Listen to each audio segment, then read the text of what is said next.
mga kaparehas, narito po tayo sa Barangay Pasong Calios, San Rafael, Bulacan, na kung saan ay makapanayan po natin ang butihing lingkod po ng barangay, naglilingkod, nagsiservisyo, nagmamalasakit, gumagawa at gagawa pa ng maraming kabutihan dito po sa Barangay Pasong Calios, San Rafael, Bulacan, na si ginagalang po ng barangay, Kapitan Ponciano de la Cruz. Kap, kumusta na po ba kayo? Mabuti naman po. Okay, Kap, kumusta na po ba sa ngayon ang ating Barangay Pasong Calios? Unang-una po sa lahat, isang magandang umaga po.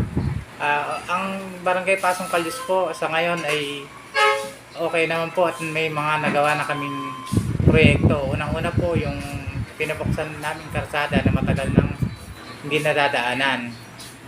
Pangalawa po, nagpalagay kami ng mga solar light, saka electricity light. At saka mga karsada namin, pinasuro po namin para sa ikagaganda ng aming proyekto dito sa aming barangay. Okay. At sa tuwing Sabado po, patuloy po ang aming paglilinis sa aming clean up drive.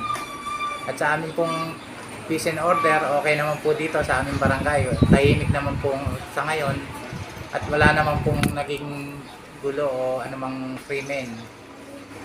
Okay. So, Kap, dito naman po tayo for the priority. Ano po ba ang ating mga priority, Kap, na dapat pantutukan sa Barangay Pasong Calios upang sa pag-unlad nito?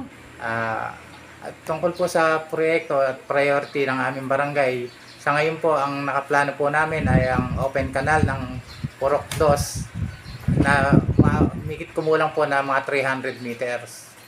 At ang pangalawa po, yung concreting na pinagkaloob po sa atin ng ating buting mayor, kagalang-galang Cholo Biolago na sa Purok 2 at ang ating daycare center dito po sa Purok 1. Okay.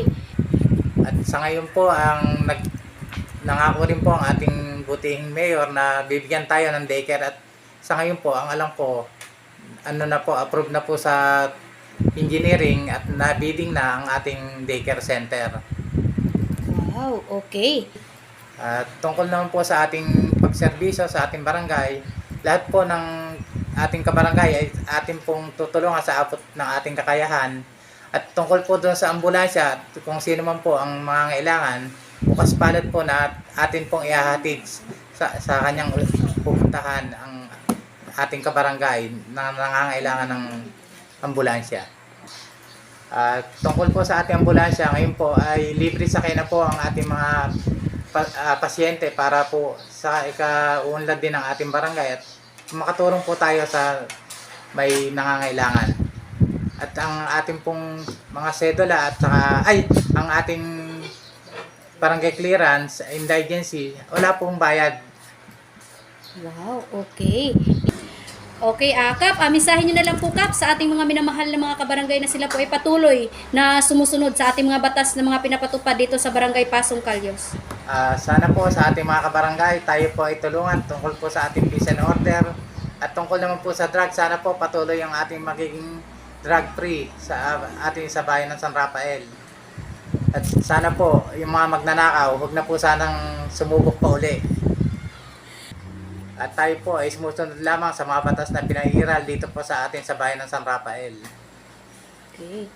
Okay, Kap, and misahin nyo din po sa ating mga kasamahan na naglilingkod dito sa ating Barangay Pasong Calios at lalo na po sa ating mga kasamahang barangay kagawad at mga barangay worker po. Ako po ay nagpapasalamat sa aking mga kasamahan, mga kagawad, treasurer, secretary, tsaka mga mother leader, LLN, at lahat po ng kawani ng barangay na nakikiisa po sa amin.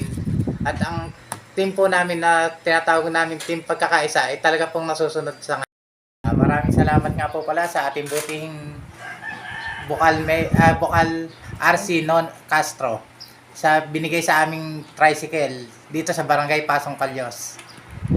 Pamisahin ang ating butihing lingkod po ng barangay dito po sa Barangay Pasong Calios, San Rafael, Bulacan. Mga kaparehas, ating po nakapanayam ngayon ang butihing lingkod po ng barangay, Kapitan Ponciano de la Cruz. Magandang araw po mga kaparehas. Ingat-ingat po kay Kap, in your family, God bless us all. Thank you po. Mabuhay po kayo, Kap, hanggat gusto po ninyo. Maraming salamat po. Okay po, Lay Castro po ng Parehas News. Magandang araw po mga kaparehas. Mabuhay po ang Barangay Pasong Calios.